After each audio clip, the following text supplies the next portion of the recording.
All right, welcome to the Krug Show meets the Cone Zone. The Niners, are they back? Well, it's Kansas City week. We discuss it all coming up right now.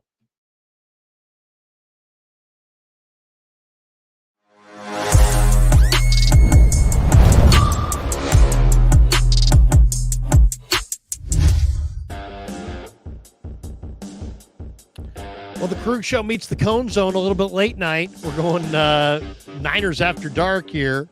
8:23 West Coast, 11:23 East Coast. Hope everybody's having a great night, a great day, a great October the 14th. Niners were back on the practice field today. How do I know that? Because I saw the first 90 seconds of it. How generous of the 49ers to invite us there for that. Thank you. Wow. Yeah, they're shaking hands. All right, that's enough. That's enough. Back to your whole media. Anyway, yeah, we saw about a minute and a half of practice today. Just enough to say that we were there. We were there. So the Niners will be off tomorrow. They'll be back in the practice field Wednesday and Thursday. And then, of course, getting ready for on Friday, they'll get ready to, I guess, the final practice day, Wednesday, Thursday, Friday. And then they'll get ready to take on the Chiefs Sunday at Levi's. Grant, good to see you. Of course, we're brought to you on my end by Pig and a Pickle, the best barbecue in all of Northern California. Check them out. They're in Emeryville. They're in Corte Madera. They're open 7 days a week from 11 a.m. till 8 p.m. or until they run out. Go to Pig and a Pickle, get some barbecue. Tell them that Krug sent you. And, of course, we are both brought to you by BetUS. Are you looking for a new book this football season? BetUS is the answer. With BetUS, you get the fastest payouts in the industry and easy withdrawals, live wagering on all major games. Plus, you get 10% back on your net losses twice a year. On top of that, you also get your own personal account manager. So head over to betus.com today. Use that promo code YouTube150. You'll get 150% sign-up bonus on your first deposit and 125% sign-up bonus on your next two deposits up to $2,000. Again, sign up at betus.com. Use the code YouTube150 to claim that offer, and we will bet on some, maybe even the Niners Chiefs before we get out of here. But Grant, let's not waste any time and let's get right back into it, into our stream here.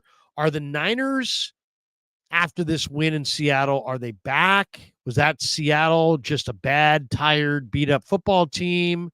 And should the Niners be favored here? The last 4 times the Niners have played the Chiefs, the Niners have, lost Jimmy Garoppolo to an ACL tear, lost Super Bowl 54, lost Super Bowl 58, got their doors blown off at home, and yet the Chiefs are a 1.5-point dog in this thing. For those who keep track of these things, Kansas City is 13-3-1 against the spread as an underdog since Mahomes took over as the starter in 2018. That includes 6 straight outright wins as an underdog. So the odds makers say the Niners are the favorite. Are the Niners back, or is Seattle just bad? I mean, I don't see how beating the Seahawks proves that the Niners are back, because the Giants beat the Seahawks and the Giants aren't back and they're not going anywhere. So if the Niners are back, they'll prove it this week. If they beat the Chiefs, that would be the marker. And I don't see why anyone would expect the Niners to beat the Chiefs when they couldn't even beat the Cardinals, who aren't good. And the Chiefs aren't as good as they were last year, but their defense is still great, and they're still a lot better than the Cardinals. So maybe the Niners win this game, but I wouldn't expect them to. Why are the Chiefs dogs? I don't understand. Can you tell me? No, I mean, I didn't understand why the Chiefs were dogs in the Super Bowl. And then after beating the Niners again, I don't understand why they're dogs in this game. I mean, I know they're looking for, bets on both sides of the thing. I know it may be influenced by the fact that the Niners are closer to Nevada than Kansas City is. Maybe it always favors the Niners a little bit, but I mean, they're just begging you. They're just screaming out to you, bet the Chiefs. Bet the Chiefs. They're just begging you to bet the Chiefs, I think. Maybe it's just because there's a lot of people. There's a lot of Niner fans and a lot of people betting the Niners. That's all I can. And they want people to bet the Chiefs because so many people. I don't know. I can't really explain it, but we just saw this play out in the Super Bowl. I'd love to know someone who would put money down on the Niners to win this particular game right now. It just seems like there'd be so many other bets It'd be better this weekend than that one. I feel like the Niners are, I like Kansas City in any way this shakes out. I like Kansas City if Kansas City got a lead. I like Kansas City if the Niners got a lead. I like Kansas City if they, get ahead and cruise. I like Kansas City if the Niners get ahead and Kansas City's got, something to shoot for. And I just like Mahomes and Reed and their ability to score on the 49er defense. I'll take Mahomes and Reed against Sorensen and Staley all day and every day. And then I would probably take Spags against Shanahan, though it's a little bit more it's a little bit more of an even fight. Spags has had the upper hand against Shanahan. So I definitely would take Dave Taub over Brian Schneider. No offense to Brian Schneider, but the Niners are 31st in special teams DVOA. So they're really bad on special teams. So I definitely would take the Chiefs special teams and their offense against the Niner D. I might lean with Shanahan and the Niner O against the Chiefs D. But the Chiefs have a top 10 D, so, that's that. And even though the Niners are 2 on rushing and 3 on passing or something like that. But I think the Chiefs have an advantage coaching staff wise. You asked me at the beginning of the segment, are the Niners back? Here's why I don't feel they've proven that yet. So they played the Seahawks, who aren't good, and they go up 23-3. Then the Seahawks return the kickoff for a touchdown. It's 23-10. Kenneth Walker scores. The Niners punt. The Seahawks score in their next drive. It's 23-17. The Niners punt, and then the Seahawks have the ball again. And that play where Renardo Green intercepts the pass, that to me is like such an interesting play because it was just a miscommunication between Geno and DK. If Geno had seen it DK's way and thrown deep, it would have been a touchdown. Or if DK had just stuck to the route and run the dig route, it would have been a big play. But one guy goes deep, one guy throws over the middle. It's an interception, game essentially over. Kind of an interesting way for it to go out. Like, I wouldn't expect anything less from Geno Smith and DK Metcalf, but the Niners aren't facing that group anymore. Like, now you're facing competent teams that know what they're doing, and they've let those teams beat them this year. Yeah, it's funny. DK, it's so fitting that DK would get beat like that because he's so damn big, so damn strong. There's so many advantages that he has on everybody that he goes against. He's bigger than the big guys. He's faster than the fast guys. He's a mismatch in a lot of ways. But what he isn't good at is he's not a good receiver. Doing his job. He doesn't have good ball skills. He doesn't understand how to work back to the ball. He's not a quarterback's best friend. You know what I mean? It's like he freelances. There was a couple other plays there in the game where if he had been more aggressive, he could have made the catch, but instead he was very passive and allowed the Niner DB to get in for the PBU. He's just not a very good receiver in the purest sense of the word. And you're right. He could have been taking a more aggressive approach on that ball, totally maneuvered Renardo out of there and easily made the catch. Instead, he kind of passively allowed the ball to come to him, allowed Renardo to cut the route short.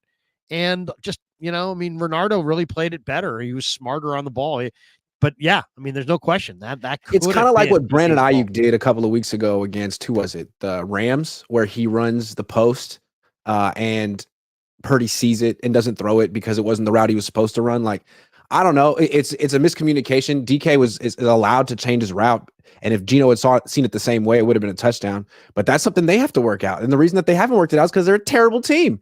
But again, you could say that the Chiefs don't have the talent anymore on offense, but I don't think they're going to have. Maybe they will. Mahomes just thrown a bunch of picks this year. Maybe their offense is a miscommunicated mess because they've lost so many people. But I just don't see Patrick Mahomes making those mistakes down the stretch when the 49ers have let every team back into the game this season. Every single team. If you do that with Patrick Mahomes, you're going to lose. Yeah. No, the Niners can't finish, and here's the ultimate finisher on the other end. So you can't feel good going into this game if you're a 49er fan. All right, we know in Kansas City that they're going to give the bulk of the carries to Kareem Hunt. Yeah, despite the fact, they've got other guys, but they're going to go to Kareem Hunt. They utilize Kareem Hunt. Who should get the bulk of the carries for the 49ers this week coming out of that game? Mason has got he's got a shoulder injury, AC joint sprain. I don't know if he'll be able to go on Sunday or not, but you also have Garendo, you have Patrick Taylor, you have Keyshawn Vaughn on the practice squad. You could run Debo.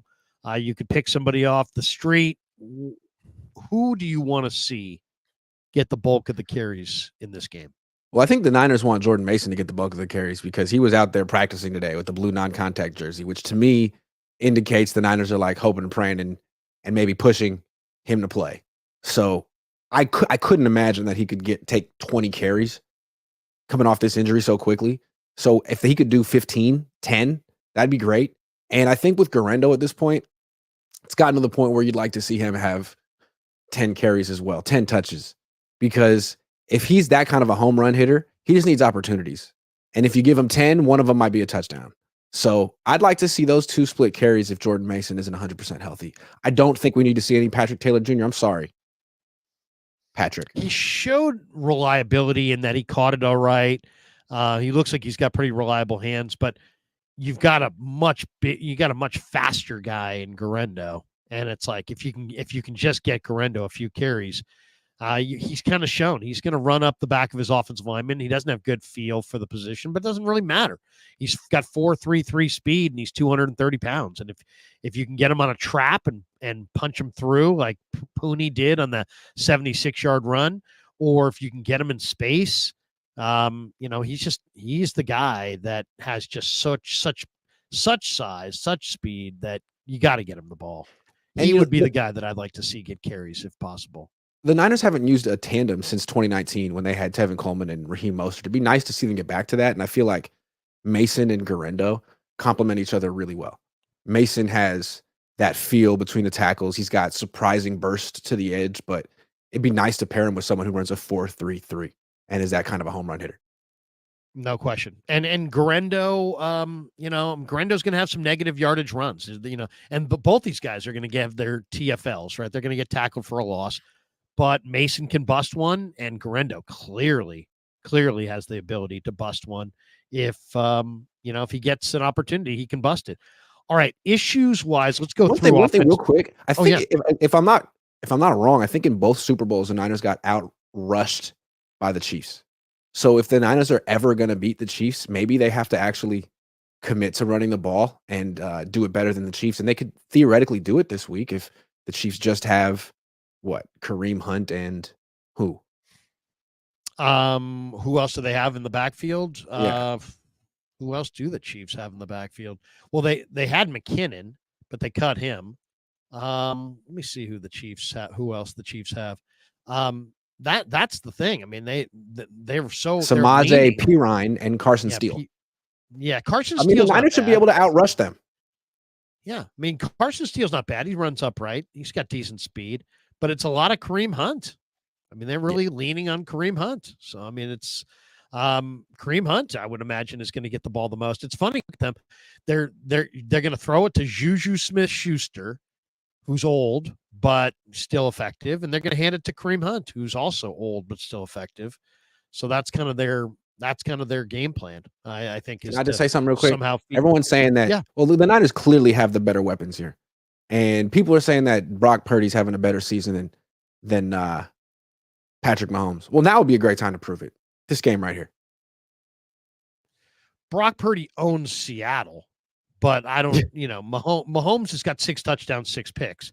Mm-hmm. But Mahomes has been the guy in the moment for so long that come on, you got to give him his at this point. He's clutch. Their offense isn't really clicking right now, but their defense is. Right. But I still trust Mahomes with the game on the line. All right, let's go. Yeah, I think he's pretty good, Larry. Yeah, he's pretty decent. He's pretty good. Let's just say he ain't bad. He's not bad. Let's go through all 3 phases of the game. Okay. What's the Niners' number one issue on offense?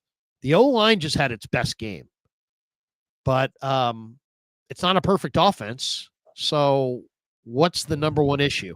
Is it the relative lack of home run speed? that results in them sometimes having not enough space on the field? Is it the play calling? Is it the offensive line struggles from time to time where they've given up? McKivitz has had a bad game. Pooney's had a bad game. Brendel's had a bad game. It seems like Banks has had a bad game. What's their number one issue? I mean, it's a pretty good offense, right? I mean, I'm looking at the numbers. They're pretty highly rated, but what would you say is the Niners' number one issue on offense? I still think it's the red zone. Even though they were 3 for 5 in the red zone against the Seahawks, like when they score in the red zone, to me, it's so hard. It's like Brock Purdy throwing 35 yards across the field to the front pylon to George Kittle, who makes like a toe tap catch with a guy all over him. It's very difficult. Or it's like some trick play to Kyle Juszczyk. Like, where is just like the easy scores? Last year, it was just anytime they would give the ball to McCaffrey, he would score. Whether they hand it to him, they'd throw it to him. It was so easy to score in the red zone. Now it's like they don't really run for touchdowns very much anymore.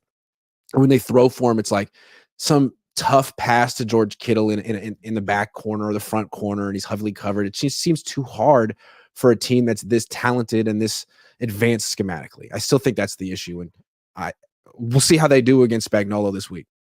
I agree that the red zone is the red zone the issue? Is the red zone numbers the results of other issues? It's like, is the O-line the issue? Is the relative lack of speed the issue?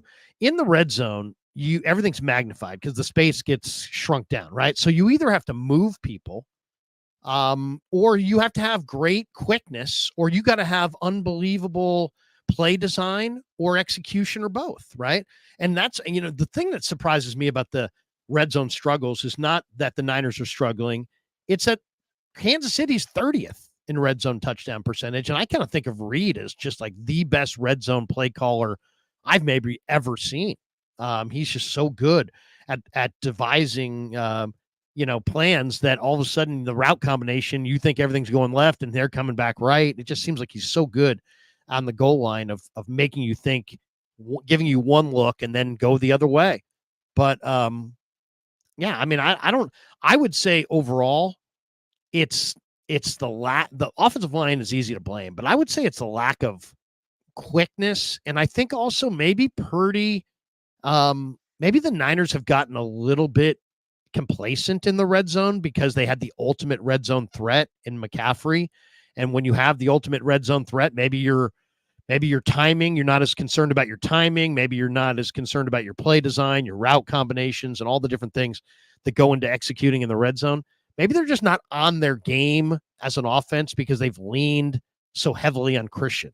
What do you think? What I don't understand, I think that's part of it, clearly. But what I don't understand is I feel like they're like, why shouldn't Jordan Mason be a great goal line running back? I don't understand. He seems like he has the makings of like a dominant red zone running back, but they're not running the ball well in the red zone. Is it him, or do they not? Are they not like, have they not found the concepts that fit with him in the red zone? Because it seems like he's really a good fit on zone blocking plays, but maybe when the field's compressed, you want to do like more gap scheme. I don't know what it is, but it just seems like they have no excuse. They have this incredible, powerful running back. They have all these weapons, and it's just too hard. When the closer they get, the harder it gets. It should be easy.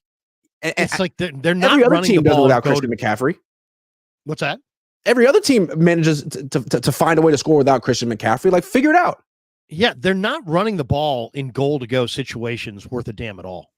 They're not running the ball. So Brendel, I don't think is moving anybody in the run game. I think that's one thing up front.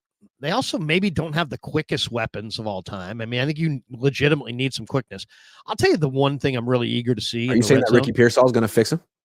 I'm eager to see Ricky Pearsall. I'm eager to see Pearsall in the red zone because he seems almost like he's made for the red zone. Like, I think he might be able to get open in that short area better than he can free himself up down the field. Because what I'm seeing, and granted, we've only seen a little bit, right? Because we haven't seen a lot of it. He's been out a lot.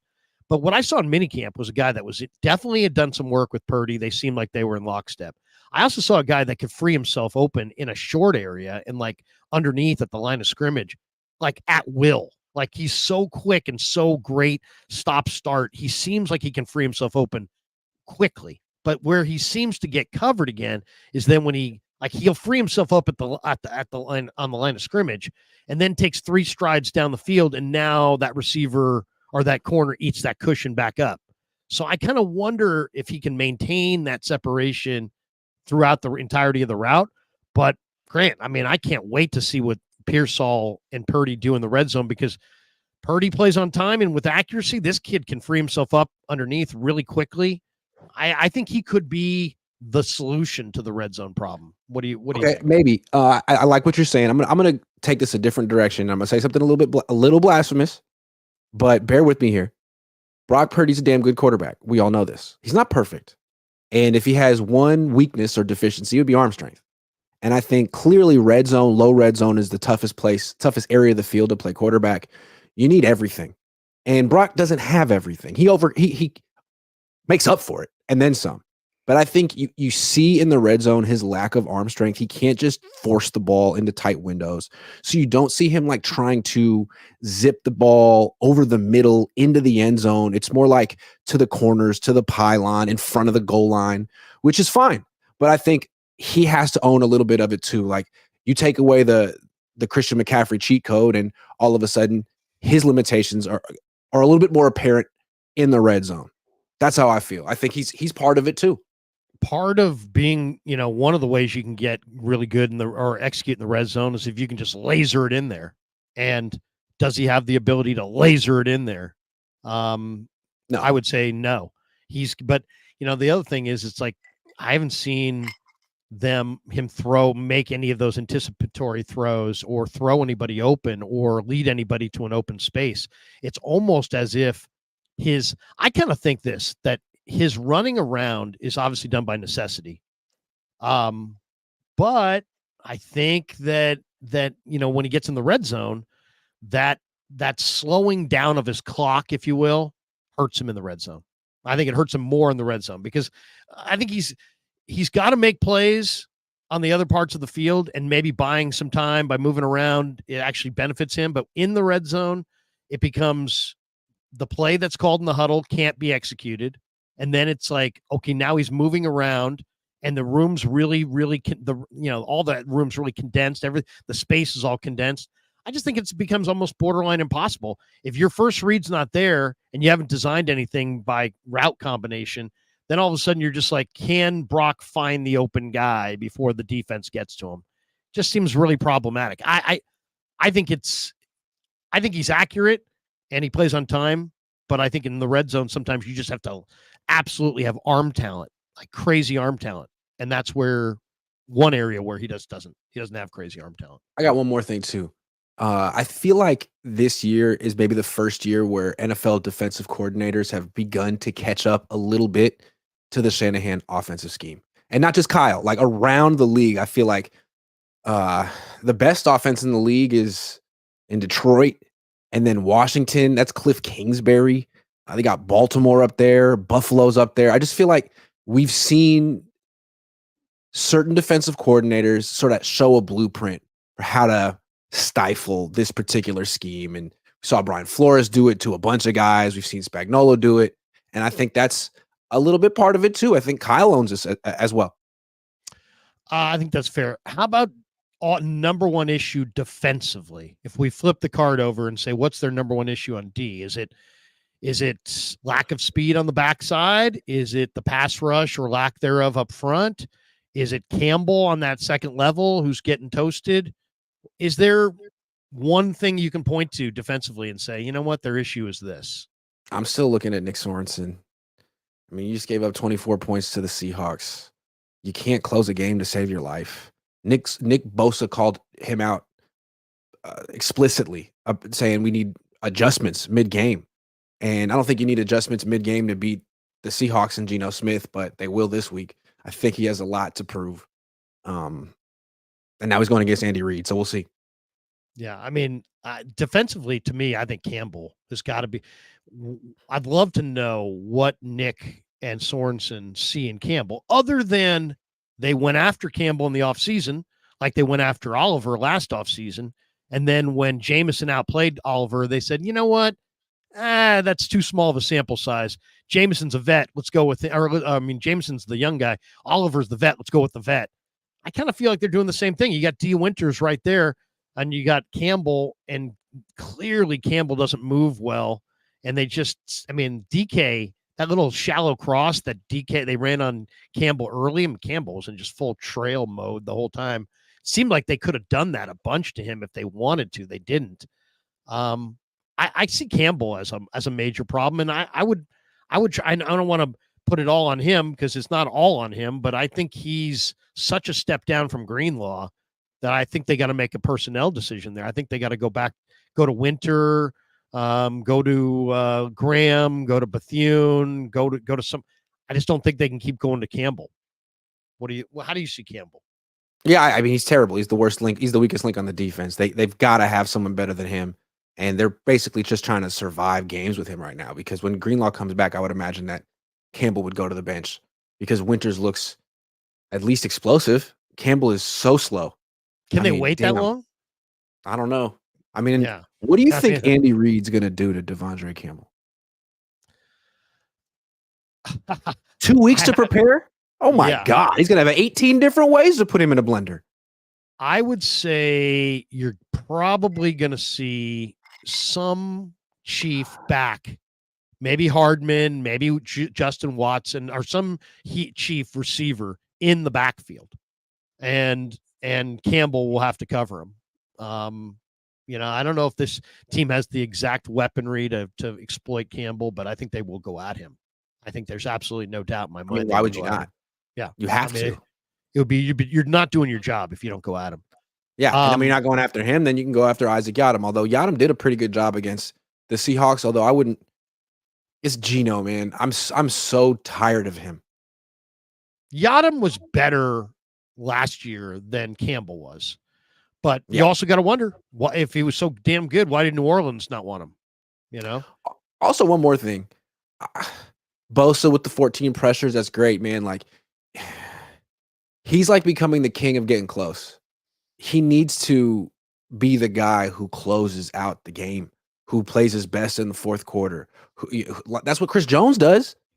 They asked Dominic Plum today. You were there. They were like, hey, Dominic, what makes Chris Jones so special? It's like, well, he always plays his best in the big moments. Come on, Nick. That's what you got to do too.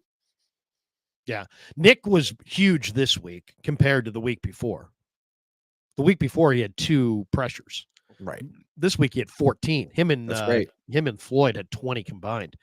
I agree. I mean, Nick's a great guy. I think he's a good team leader. I think he wants to be a team leader. I think he's important to him. But come on, man, you're getting paid to be TJ Watt. You're not. You're getting paid to be Aiden Hutchinson. You're not. You're getting paid to be Myles Garrett. You're not. All these guys are playing better than you, at least for the most part. Now, he did have a great game this week, but we need more of that. How about special teams wise? What do you view as the special teams issue? Because is it the coordinator?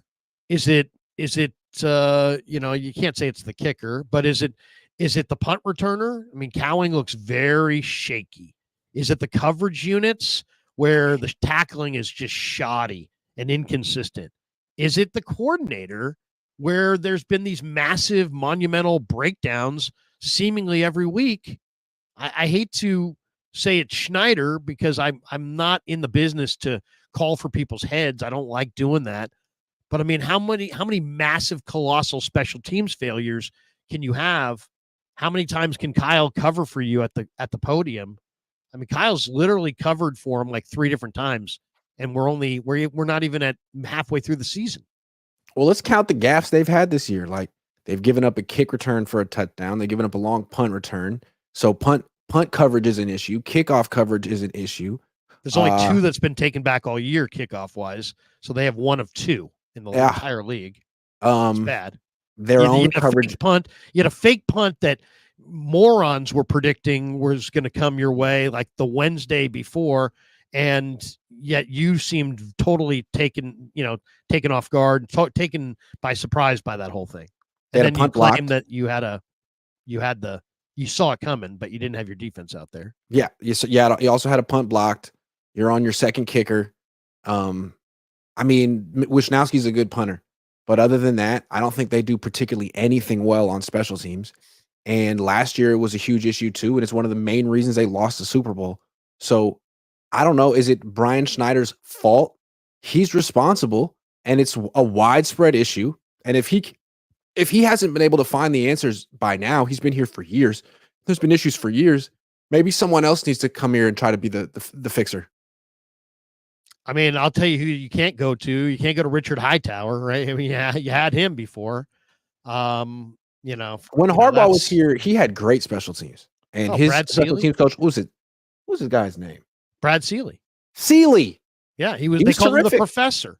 He was terrific. He not only was the special teams coach, he was the guy that advised Harbaugh on the clock management of the game. He was like the assistant head coach.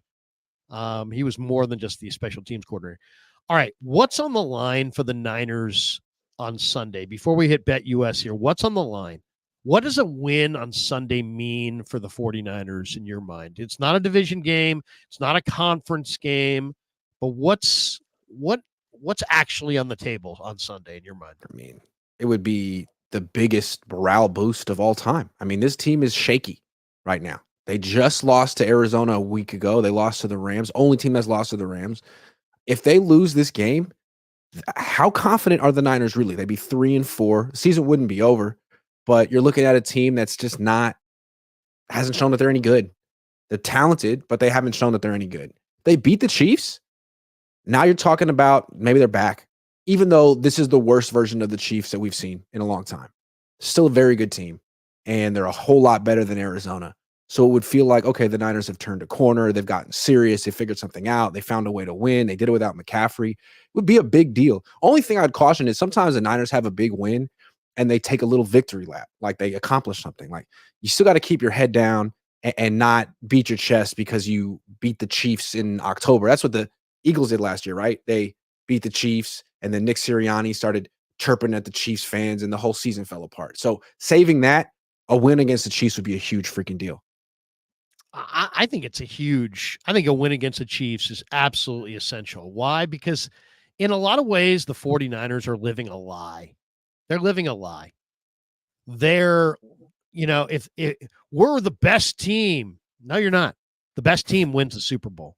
Mm-hmm. We're the best team in the league. No, you're not. Okay. They're living a lie. They need to dance. They need to strut. They need to have swagger. That's their whole entrance dance. They come out of their locker room with a strut, with a swagger, but it's all a lie.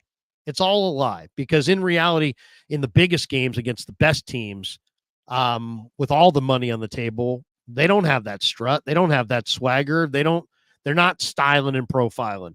That's true. They've lost their swagger. They've lost their strut because they're still doing it, but it's all kind of a fake thing because they know that they're not the best. They're not the baddest team on the planet. The Chiefs are. They're not the best team out there. I think they kind of lost it on Christmas when the Ravens smacked them because ever since that game, I feel like they've been sort of surviving. They haven't been bullying teams the way that they used to. They bullied the Eagles last year. That was the last real, they came into that game wearing black like it was a funeral. It was one of the cooler wins I've seen in a long time. And that was like quintessential Kyle Shanahan 49ers. But we haven't seen that level of confidence from this particular team since then, I want to say. Yeah, and I think it's vitally important to them. I don't think it's just like, it's just besides the point. All that really matters is blocking and tackling. No, their strut, their confidence, their swagger, it's a big part of their winning equation, and they've lost it. They've lost that swagger. They've lost that strut. They've lost that intimidation factor. They scare nobody. Without Dre Greenlaw, they're not nearly as menacing. They're not as violent. They used to intimidate people. They don't intimidate people. They get this win in convincing fashion on Sunday over the Chiefs. They will have regained their swagger, regained their strut. They will stop living a lie. Now they can kind of walk around like they're the biggest, baddest guy on the block. To me, I think it's all on the line on Sunday. I know people would say, it's not that much. It's not that big a deal. I disagree. I think their swagger is a big part of what makes the Niners, in this edition of the Niners, And I think they've lost it. And if they win this game, they will get it back. I agree about the swagger, and I think you bring up a really good point.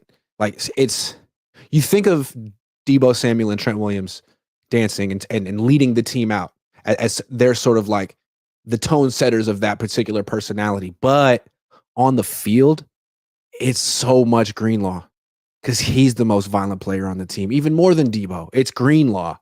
And so even though he's not the first one out of the tunnel, he's not the first one talking, losing him has made this team so much less scary.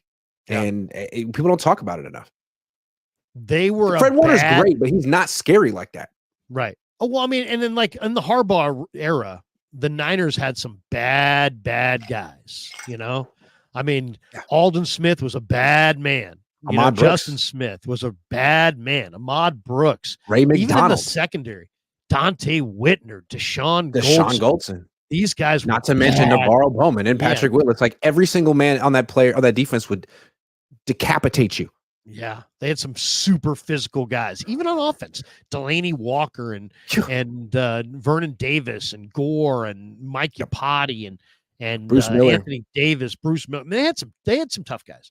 Yep. They had like a swagger, like an intimidation factor, and I thought they carried some of that into this regime. And Greenlaw was a big part of that. Without him, you see how much less intimidating they are. They got to win this game if they're going to get that swagger back, to get that confidence back. Okay, what would you say? Are you saying we kind of hit red zone earlier, but just to follow up on it, would you say that Brock is the number one reason the Niners have struggled to score touchdowns in the red zone, or are you just saying he's part of the equation? No, I wouldn't say Brock's the number one reason. I think it's a team sport, and he owns it. I mean, he shares the responsibility along with Kyle Shanahan, along with Jordan Mason, Jake Brendel, Brandon Ayuk. Does Brandon Ayuk is he not a factor in the red zone at all? I don't understand. Like, you pay him $30 million a year, you don't even target him there. Is it not? He can't do anything for you there. What's going on there? Yeah, I don't know. I don't know. He has fewer touchdown catches this season than Jared Goff through 6 games. That can't happen. Yeah. I don't get that. I mean, I think Brock's got to be better in the red zone. I think he admits he needs to be better.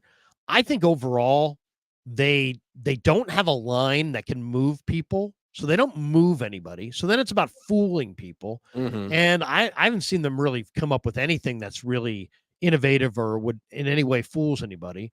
So I think it's a combination of if you can't move people and you can't fool them, and you got a bunch of weapons that are older that aren't really quick, you don't have that quickness. I mean, that's really it. And I asked Shanahan about it last week. I'm like, why are you struggling in the red zone? Is it lack of quickness or this or that? And he's like, well, it's kind of all of it. And it is all of it. But I mean, every one of those factors has something to do with why they're struggling in the red zone. Yeah. Okay, a couple more here that I want to hit. The November 4th trade deadline is coming up. I mean, today's the October 14th. We're literally 2.5 weeks away from the trade deadline. I just did a video on this today, the 10 guys that I think the Niners ought to take a look at. Who or what should they add? It seems like Lynch himself has made trading more popular. I don't know if it's because they traded for McCaffrey and went to the Super Bowl, but it seems like there's more bidders now than when this regime got going in 2017 at the trade deadline. It just seems like the trade deadline is a bigger thing. There's more trades. There's more rumors. What do you think? I mean, there's any number of things that teams like to wait because you never know in an injury-riddled sport like football where you're going to need help. So you don't want to make any trades until you absolutely kind of have the best gauge of the market and the schedule and your injury situation. What do you think the Niners should add? What do you think they will add between now and the trade deadline? Well, they could really use another linebacker, and they're awfully thin at running back. I mean, I guess Christian McCaffrey's coming back, but at a certain point, they're gonna be down to Patrick Taylor Jr. So if they could add like a running back on the cheap, if they could get a linebacker who's better than Devondre Campbell, how do you not do that? And then my question is, what's happening with Charvarius Ward? He's hurt. He said he was playing the worst ball of his career. He doesn't seem happy. He's definitely not a fool. He knows he's a free agent next year. He knows he's probably not getting re-signed, that Lenore is going to be the priority, and he doesn't seem particularly happy. So what are the Niners going to do there? Like, has he requested to trade privately? Are they going to bench him? Like, I'm curious to see what's happening with Charvarius Ward, because he's got a monetary grievance as well. He just doesn't talk about it. That's interesting. I didn't even know about that. He's not happy with his contract. Well, I would imagine he's not. I mean, every player that goes into their final year of their contract without an extension isn't happy. Brandon Ayuk flipped out. He wouldn't even practice. Charvarius Ward practiced. He did everything right. And I mean, I don't know. I'm just putting the He's good as gone, by the way. I mean, there's he's no not doubt coming back. And he's gone it. for sure. He's not stupid. Yeah, I mean, they're going to pay Brock a ton. They've got Lenore, and Lenore's younger, cheaper, better, probably. Renardo Green. And they got Renardo Green, and they've got Luter, and they've got some, they've invested in a lot of young guys here. That's interesting. I was thinking like Devin Lloyd, maybe the Jaguar. I'm thinking, to me, there's a couple guys in the Jaguars that make sense. Devin Lloyd and Darnell Savage, the former Green Bay Packer, who can play nickel, free safety, corner. He's a veteran, and he can cover, and he can play safety and nickel, and he can just do a lot of things, and he's a veteran back there. If you could get Savage, if you could get Devin Lloyd away from Jacksonville, those are two names that would really. That'd be nice. Absolutely. Those guys would. And it'd be interesting, like, now with Hargrave down, like, would they want another defensive tackle? It seems like Evan Anderson. You've liked him. I know you were talking about Evan Anderson. He seems promising. So before they go out and trade for a veteran, I'd like to see some more of these young players play, because 70% of the time they're like great players. So I want to see more Evan Anderson. Yeah. You know what's amazing about this whole thing with Hargrave? They lost Hargrave, and they got better on defense against the run. Funny how that goes.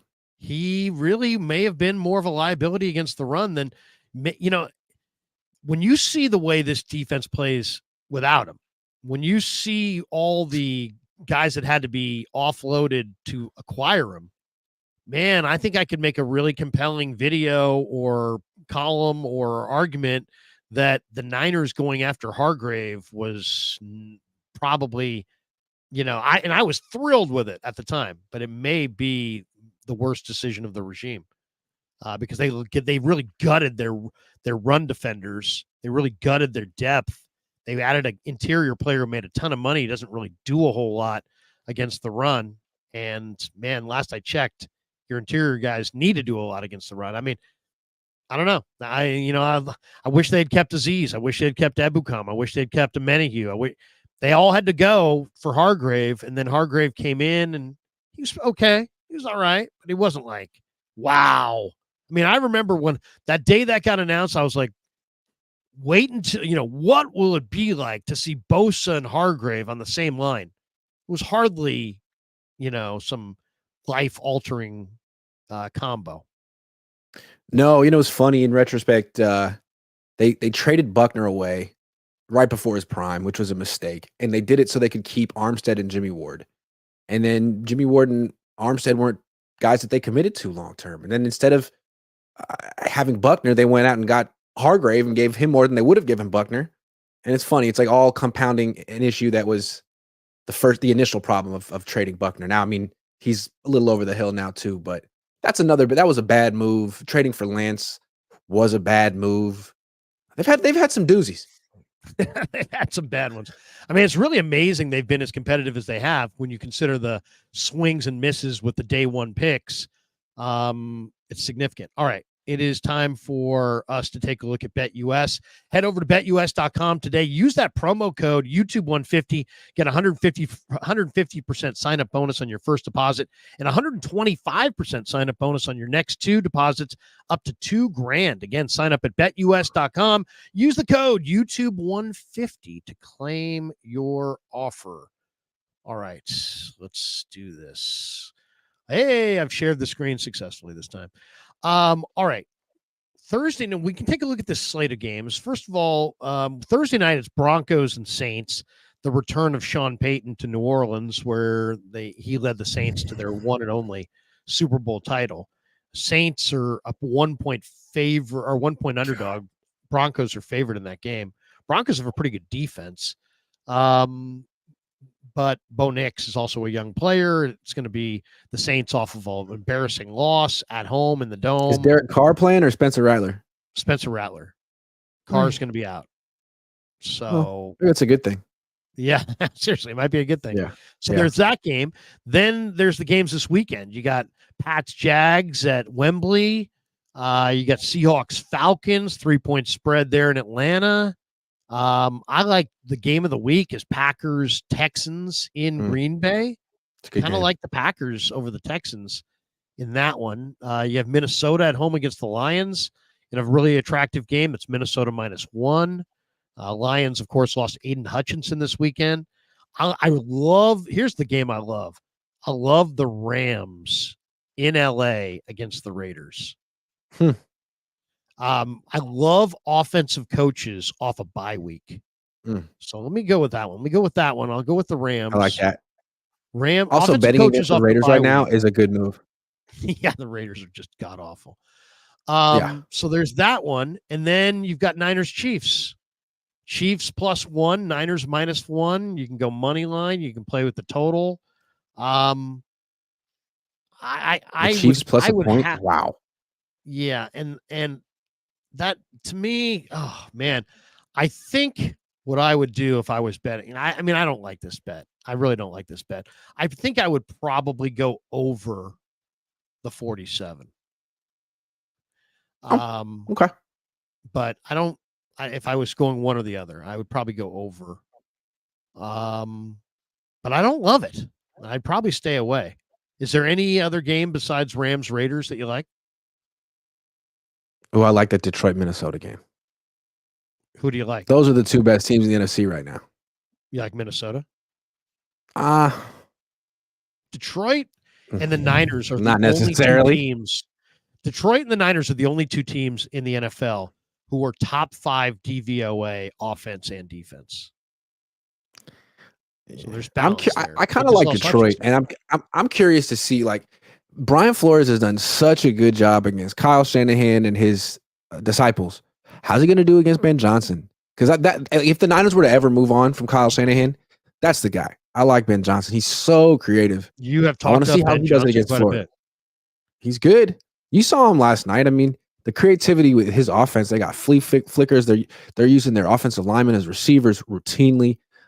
I like what he does, and it seems like he's sort of his own. He doesn't come from the Shanahan tree. He's doing his own thing.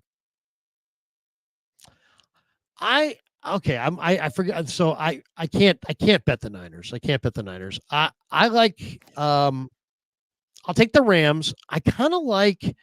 I'll tell you, this weekend Tampa Bay opened my eyes. I mean, Tampa Bay scored 50 points this weekend. They're taking on Baltimore next week. But I like the Chargers in Arizona. Short little road trip. It's only a 3-point spread. The Chargers have the #1 defense in the NFL right now. The Chargers defense gives up only 12 points a game. I like the Chargers.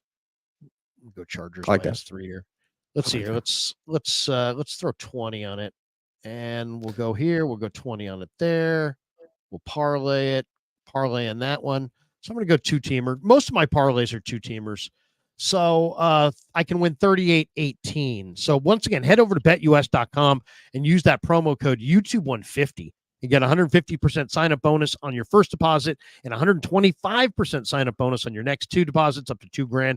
Again, sign up at betus.com. Use that code YouTube150 to claim your offer. And thanks to BetUS for being a proud sponsor of not just the Krug Show, but of course the Cohn Zone as well. All right, couple more before we get out of here.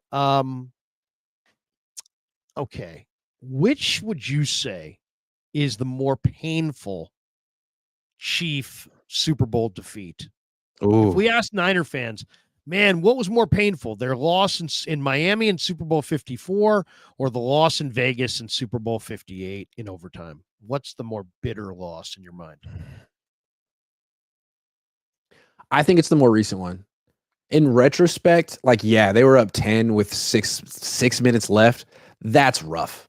But that Chiefs team with Tyreek Hill and Patrick Mahomes against Jimmy Garoppolo, like, I'm sorry. I don't know. It almost felt inevitable that was going to happen eventually in that game.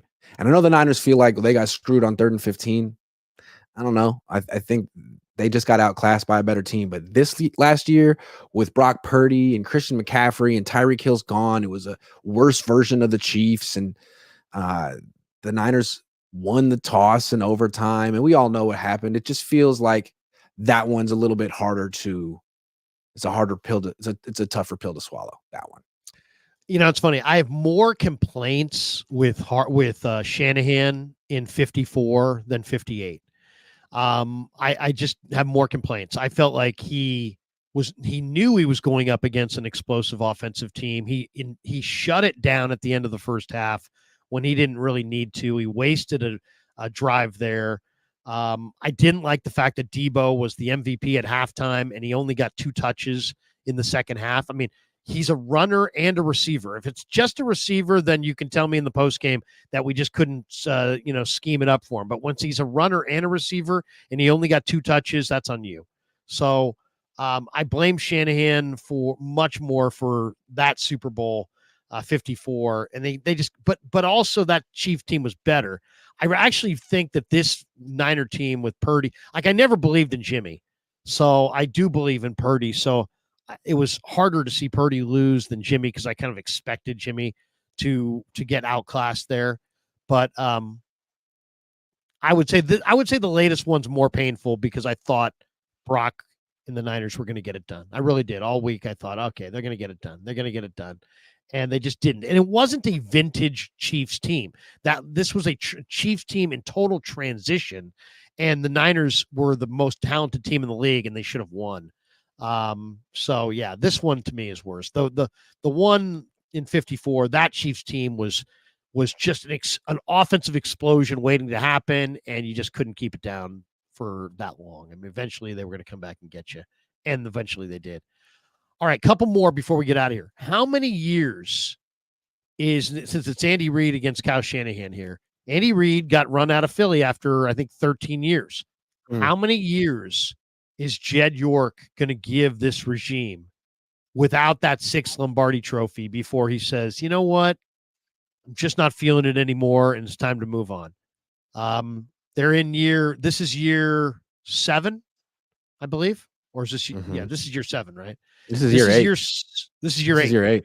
Yeah. This is year 8. They've had 7 years. This is year 8. Reed had 13 years, and eventually then they said, get out. He went to KC. He's now won 2 and probably on his way to a third at some point.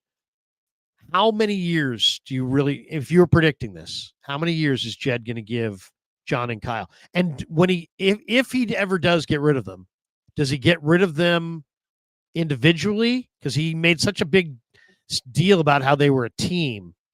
Or does he keep one and get rid of the other?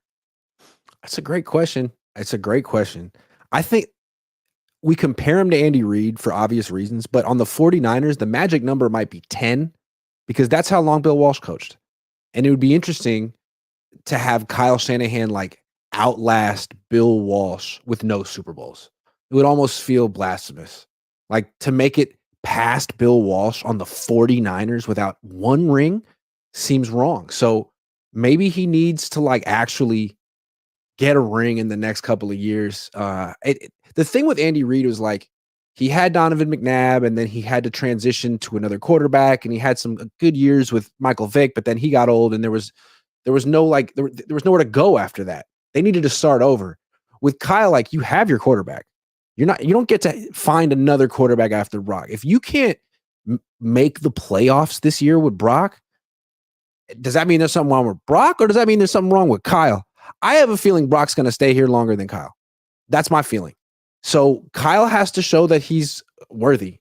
And I don't know, we'll see. I think we all expect him to make the playoffs, but that's not a given right now. They just went 3-3 through the easiest part of their schedule. So I think there's some pressure on him.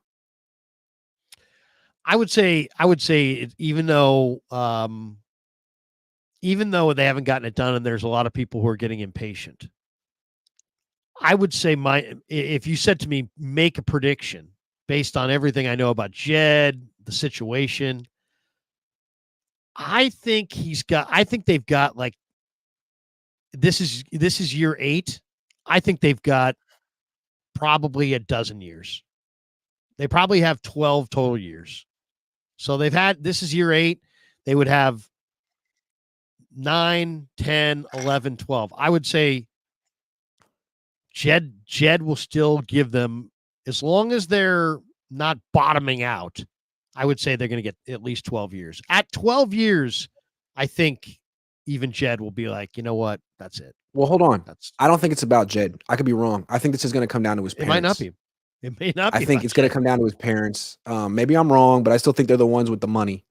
And I think I think they were heavily involved in hiring Kyle, and it's not in their interest to fire him. I think they feel good about that hire. But one of the things they like about Kyle, or have liked about him for a long time, is he makes them a lot of money. Primetime games, playoff games. Like, he's a cash cow. But recently he's been costing them a lot of money. I mean, renegotiations, extensions left and right, and they've said yes. And so if he starts costing them more than he generates, then it'll be an easy decision. So teams getting real expensive. You better keep going to NFC Championship games, baby. At home, so the Yorks can profit. Let's hit the supers, and then we'll hit a couple last thoughts, and then we'll get out. Matthew Sanders says, Chiefs as dogs is hilarious. Andy never, ever loses off the bye, and he has Kyle Shanahan's number. I think it's 4 in a row. Smash that bet. Kyle needs a 46-point lead in the fourth quarter to feel safe. That's probably not that. Yeah, I wouldn't touch the Niners minus 1.5 against the Chiefs right now. I wouldn't touch that. No, and don't tease it either. Chiefs are too explosive. Yaz Williams says, Grant, I won 120 on Sleeper tonight. 120. Shout out to Yaz. Congratulations. That's a special feeling. Green Glass Full. Grant, are you on Adderall asking for a girlfriend? No, I actually took Adderall a couple of times without a prescription in college because it was kind of the thing that people did, and I hated it. I was an English major, so I never had to go on those like long, like all day studying sprees. I just had to read books and write essays.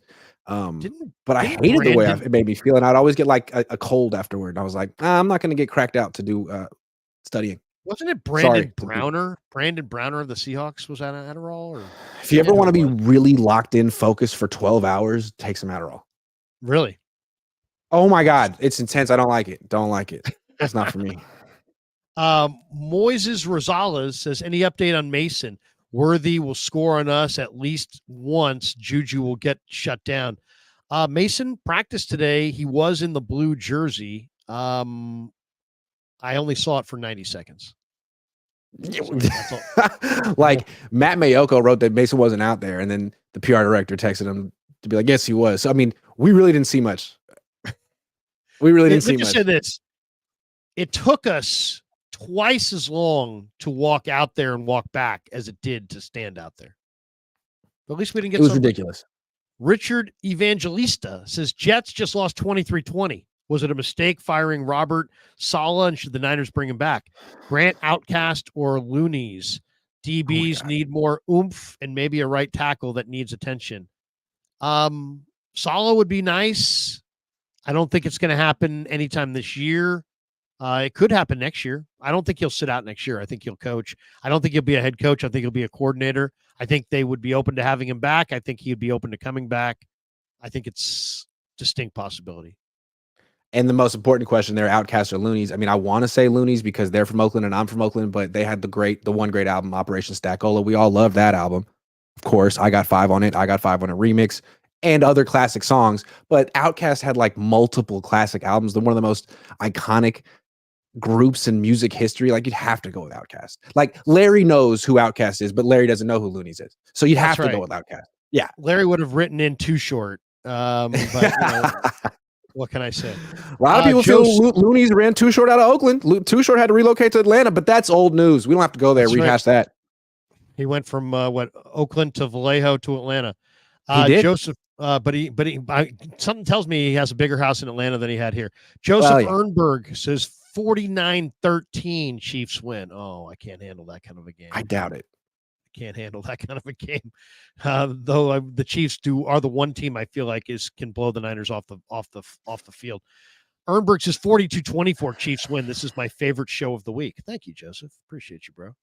Blood Moon says JP has a history of fumbling in the red zone. Did we forget? I think we're kind of finding out that why Mitchell was ahead of Mason is that Mason fumbles. Yep, Mason's and better Mitchell than doesn't. Mitchell, but Mason fumbles and Mitchell doesn't. Yeah. That's it. Yeah. Yaz Williams Schneider is this year's fall guy. Oh, you think Schneider gets it? I don't think that's enough. We missed this. We missed the playoffs. So Brian Schneider's really gonna. It's like what? Got to be something more than that. No. I haven't. Then I think they're gonna be like the 3rd or 4th seed. That's my guess. Yeah, if you could dump Schneider right now, but if you fall short this year, it's not like, oh, they changed out Schneider. No, there's gonna be more significant moves than that.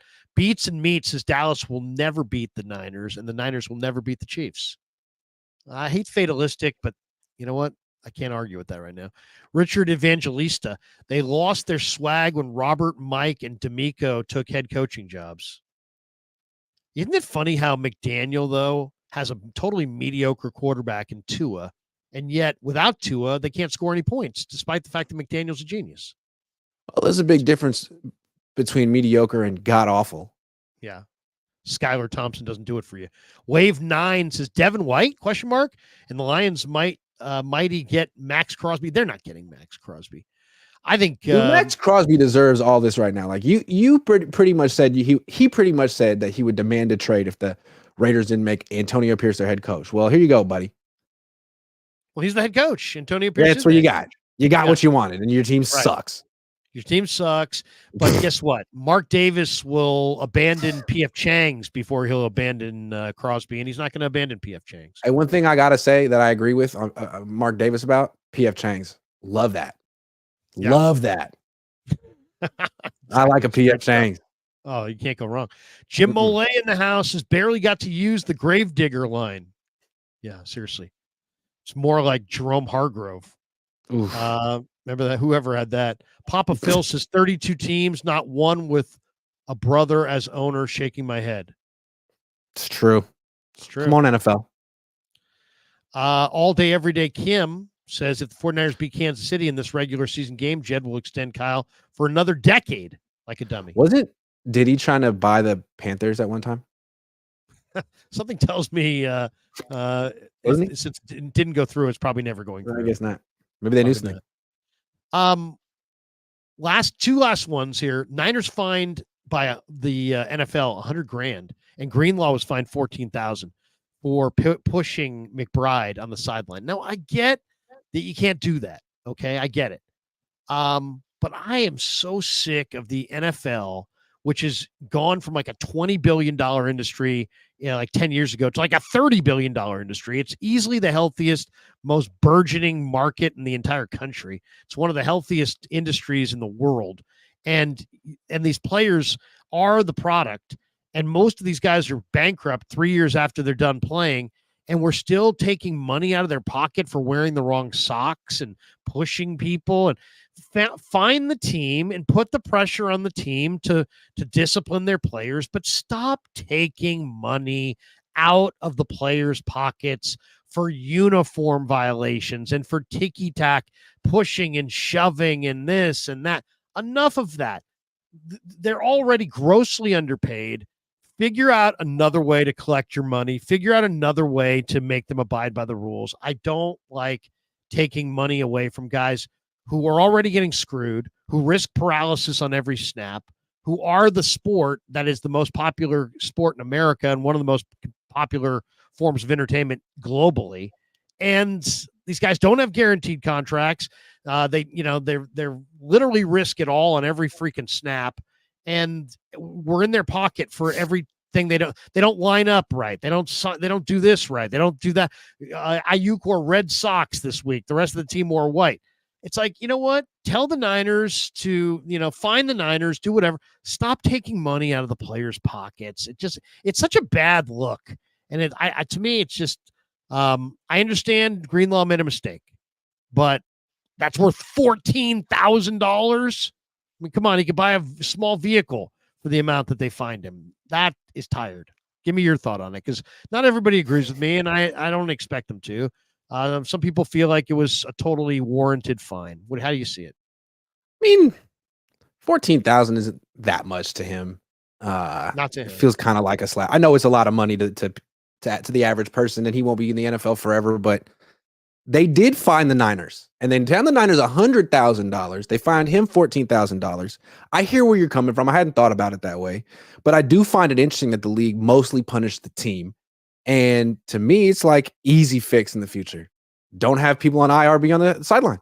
Most of the people who are on IR are in the booth up by us, and we see them at before the game. We see them at lunch. They're walking around eating hamburgers and popcorn, and then they get to go down the elevators before us. I mean, you see that. Guys on crutches and stuff. Like, if you're hurt and you're not on the team, you don't need to be down there. You're like Big Dom at that point. So again, I don't put it on Dre. I think this is something that was super avoidable. And thank goodness he didn't like trip and hurt his Achilles or something. You know what I mean? Yeah. Last one, Super Jim Molay says LD, that's his nickname for me. He says, in Vegas this week for work, a recommendation, Golden Steer Steakhouse. Big Mo Easy took me there, and it was amazing. We also went to the incredible steakhouse. It's inside the Wynn. It's fantastic steakhouse. You were in Vegas all week. Did you? What's your? I got some recommendations. Yeah, I got some recommendations. Vegas has the best Thai restaurant in America. It's called the Lotus. It's called Lotus of Siam, and I mean, you want to get like, there's a section called like the Northern Thai. You want everything in that section. Everything's good, and nothing's expensive. It's a little bit off the strip. I can't recommend it enough. And then if you're looking for like, I love this place. They only have 3 of them in America. Joe's Stone Crab. They have one in Miami. That's original. Yes. They got one in Chicago. They got one in Vegas. Oh, it's so freaking good. Get like 5 claws with the little mustard dipping sauce. I mean, I love that. Yeah, that's a good one. That's the one thing about Vegas is that there's some of the greatest restaurants in the world and in the country. They have a location in Vegas. You know what I mean? That's the beautiful thing about it. All right, that's going to do it for us. Thanks to Pig and a Pickle. Thanks to BetUS. Thanks to all you guys. Grant, you're going to be down there tomorrow for more Niner hijinks. You'll be there? No, thank goodness we have the day off. We'll be there Wednesday. Oh, not tomorrow. That's right. Right. No, players off day tomorrow. All right, but there are no days off for us. So subscribe to Grant's channel. Subscribe over here. Like and subscribe, everybody. Have a great night. Appreciate all of you guys for jumping into the live stream. If I can just find the out, I'll hit it, and then we'll go say goodnight for the night. There it is. I found it. Goodbye, everybody. Yeah, never met a man I've been scared of. Careful, you won't get